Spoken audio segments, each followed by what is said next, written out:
you've heard it time and time again, that you're never too young to make a difference. In fact, the good book says, a little child shall lead them. Don't believe me?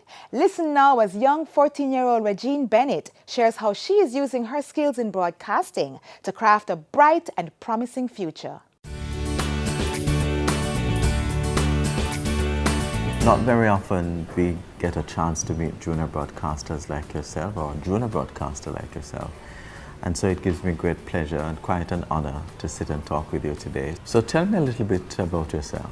My life in broadcasting actually started at Montego Primary School, where the former principal, Mrs. Candalee Crooksmith, identified that I had a passion in speaking. And in speaking, I mean, I was very talkative in class, and she wanted me to learn how to use my voice in a positive way. So that's where I found the KiDz HuB Media Network, a non-profit organization where we seek to give kids, tweens, and teens an opportunity to share their voice. And I became a part of that organization, and my life in broadcasting just took full speed there from there. So when you were given that opportunity, how did that make you feel?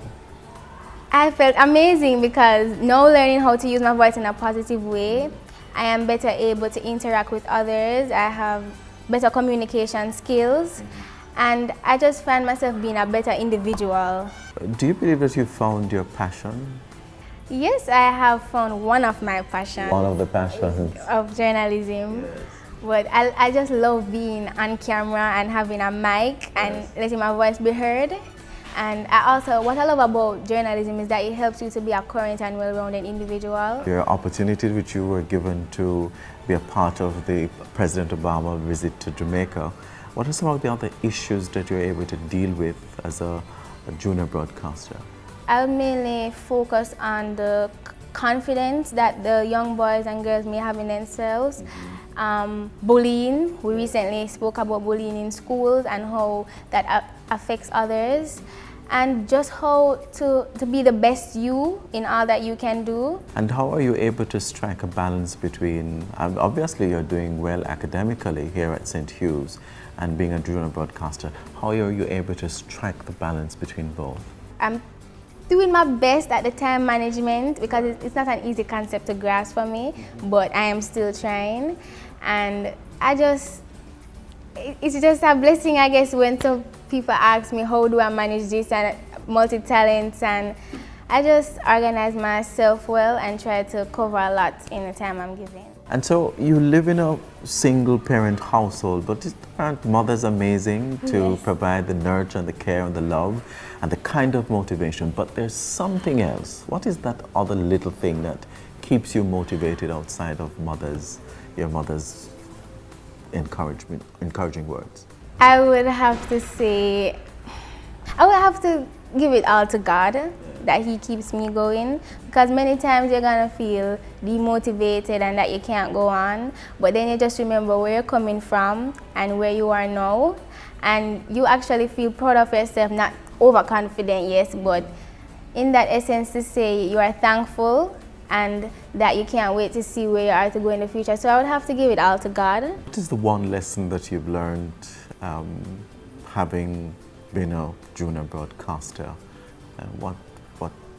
And how has that one lesson, changed your life or impact your life in a particular way? I have learned to accept failure, and it wasn't an easy process. Failure is not anything that anybody would be comfortable with, but it's something that goes hand in hand with success, and that's what I've learned over time being a junior broadcaster.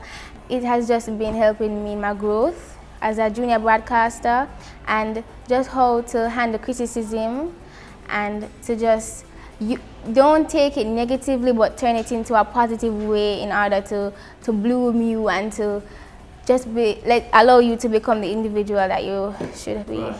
What's the one message you would like young boys and young girls who are watching this program to walk away with?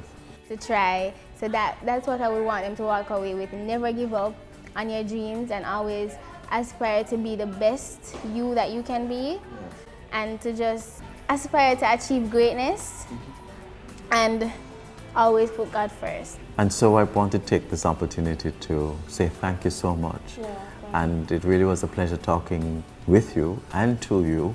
And from one broadcaster to the next, I'd like to just encourage you to continue to do what you're doing with great passion.